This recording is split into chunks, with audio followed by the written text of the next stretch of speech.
ഇഹ്ഫദില്ലാഹ യഹ്ഫദ്ക. അള്ളാഹുവിനെ സംരക്ഷകനായി കരുതിയാൽ അള്ളാഹു നിന്നെ സംരക്ഷിക്കും. ഇഹ്ഫദില്ലാഹ തജിദ്ഹു തുജാഹക.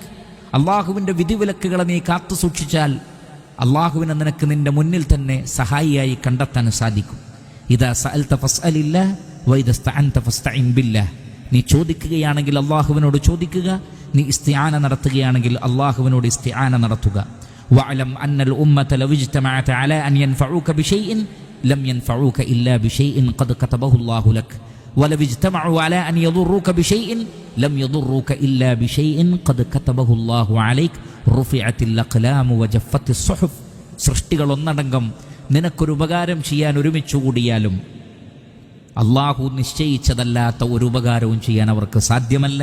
അവർ മുഴുവൻ നിന്നെ ഉപദ്രവിക്കാൻ ഒരുമിച്ച് കൂടിയാലും അള്ളാഹു തീരുമാനിച്ച ഉപദ്രവമല്ലാതെ നിനക്കൊന്നും ചെയ്യാൻ അവർക്ക് സാധ്യമല്ല. പേനകൾ ഉയർത്തപ്പെട്ടിരിക്കുന്നു, പേജുകൾ ഉണങ്ങുകയും ചെയ്തിരിക്കുന്നു. ഇഹ്ഫദില്ലാഹ തജിദ്ഹു അമാമക്. നീ അള്ളാഹുവിനെ സൂക്ഷിക്കുക എങ്കിൽ അള്ളാഹുവിനെ നിനക്ക് നിന്റെ മുന്നിൽ കണ്ടെത്താം. തഅറഫ് ഇലല്ലാഹി ഫിർ റഖാ യഅരിഫ്ക ഫിശ്ശിദ്ദ. പ്രതിസന്ധി ഘട്ടത്തിൽ അള്ളാഹു നിന്നെ സഹായിക്കണമെങ്കിൽ അതൊന്നുമില്ലാത്ത സന്ദർഭത്തിലും നീ അള്ളാഹുവിനെ ഓർക്കുകയും അവനെ ആരാധിക്കുകയും ചെയ്യുക. വഅലം, നീ അറിയുക, അന്നമാ അഖ്തഅക ലം യകുൻ ലിയുസീബക വമാ അസാബക ലം യകുൻ ലിയുഖ്തിഅക. നിന്നെ ബാധിച്ചതൊന്നും നിന്നെ വിട്ടുപോവേണ്ടതല്ല, നിന്നെ വിട്ടുപോയതൊന്നും നിന്നെ ബാധിക്കേണ്ടതുമല്ല.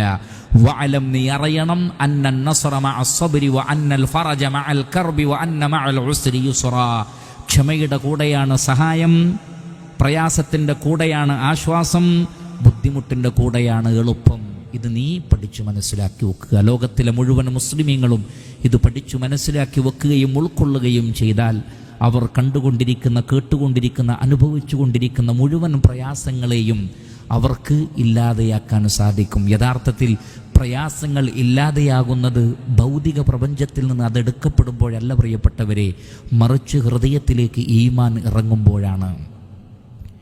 ഈമാനിൻ്റെ ശക്തി ഹൃദയത്തിൽ രൂഢമൂലമാകുമ്പോൾ ചുറ്റിലുമുള്ള പ്രയാസം കാണാതെ പോവലാണ് യഥാർത്ഥത്തിൽ. ഇല്ല എങ്കിൽ ഈ ജീവിതം എന്നത് പരീക്ഷണം തന്നെയാണ്. പക്ഷെ ഈമാൻ കൊണ്ടും ഇഖ്ലാസ് കൊണ്ടുമാണ് ആ പരീക്ഷണത്തെ ഇല്ലാതെയാക്കേണ്ടത്, പ്രതിസന്ധികളെ ഇല്ലാതെയാക്കേണ്ടത്. അതല്ലാതെ പരീക്ഷണം മുക്തമായ ഒരു ആയുസ് ഉണ്ടാകുമെന്ന് ഒരാളും കരുതരുത്. വനബുലൂക്കും ബിശ്ശർരി വൽ ഖൈരി ഫിത്ന. ഖൈർ കൊണ്ടും ശർറ് കൊണ്ടും അള്ളാഹു നിങ്ങളെ പരീക്ഷിച്ചു കൊണ്ടേയിരിക്കും. ഈ ഒരു ബോധമുണ്ടാവുക, നല്ല അറിവുണ്ടാവുക.